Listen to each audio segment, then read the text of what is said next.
Саламатсыздарбы, урматтуу мекендештер. Сиздерди Кыргыз Республикасынын Юстиция министрлигинин жалпы жамаатынан жана өзүмдүн атымдан келе жаткан жаңы 2021-жылыңыз менен чын жүрөктөн куттуктайм. 2021-жылыбыз элибизге өнүгүүнү, бакубат жашоону, кут берекени, ынтымакты алып келген жана ырыскыны мол чачкан жылдардан болсун. Сиздерге жаркын манай, чын ден соолук, узак өмүр, үй бүлөлүк бакыт талай жана жаңы ийгиликтерди каалайм.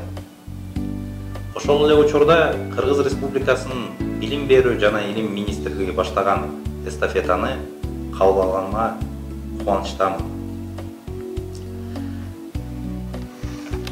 Жаңы жылдын алдында Медетова Бурулайдын сүрөтүн белекке алдым. Бул сүрөт жаңы жыл, жаңы үмүттөр деп аталат. Бурулай 11 жашта. Сүрөттө өзүңүз көргөндөй жашыл бакта, гүлдөр, дарыя жана кайыкта чогуу сүзүп жүргөн достор чагылдырылган. Сүрөттү караганда жаз мезгили сезилет.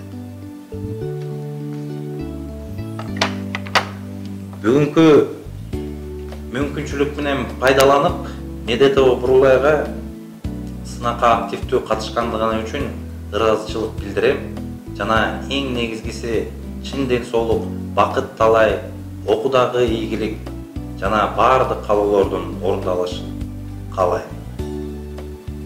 Бурулайга өзүңүз көргөндөй белек камдап койдук. Бул планшет, мен ойлойм, азыркы окуу процессинде абдан керектүү буюм болот. Бүгүн аны ага жөнөтөбүз. Урматтуу мекендештер, дагы бир жолу жаңы жылыңыздар менен куттуктайм. Мамлекетибизде тынччылык жана молчулук болсун.